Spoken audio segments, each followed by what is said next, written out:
We initially started Generation Amazing in 2010 at the very early stages of the bid for the World Cup because we had a different vision for legacy. We didn't want to host a mega sporting event and not to have a legacy, or to fall into other traps of some countries that think about legacy post event. We focus on the human and kind of the social legacy component. We use sports for youth development.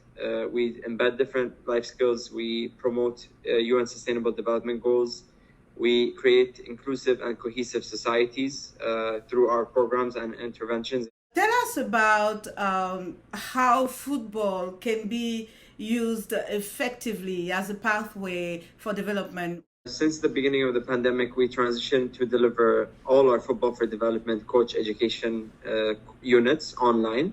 That's accessible by any community coach anywhere in the world with an internet connection. We're very excited to be launching our first Generation Amazing Community Club this year in Africa. It's our first project in Africa. It's in Rwanda. It's an hour away from Kigali, but it's in partnership with the Ministry of Sports and the National Rehabilitation Center that sits under the government of Rwanda. But basically, it's an orphanage. There's a lot of young boys that have different issues. They live under bridges in the streets, and so the government basically puts them through rehab. And we've complemented that program with a football for development or sports for development, let's say, aspects. So we've built a football pitch, we've built a volleyball pitch, and a basketball court as well. And then obviously we have a train the trainer model. We're training, a group of trainers from Kigali to be able to go to the community club and be able to deliver sessions where they can talk about gender equality, social cohesion, different issues around race, around peace. We believe that football is a platform, and whether it's used to play sports, which is amazing, and we do that.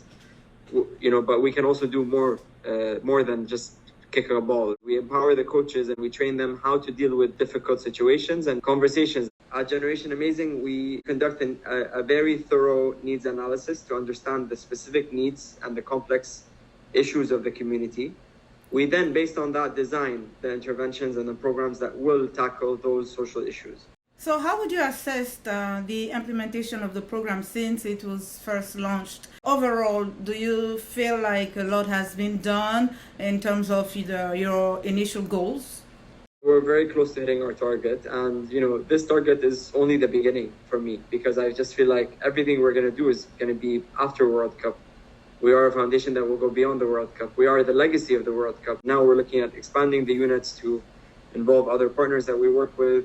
We've designed a hybrid curriculum. It's called Youth as Agents of Behavioral Change. So how youths themselves and their community can be agents of change. There's a training that we created around this where we worked in Iraq, Uganda, Myanmar, and Argentina with the national societies, the Red Cross and the Red Crescent.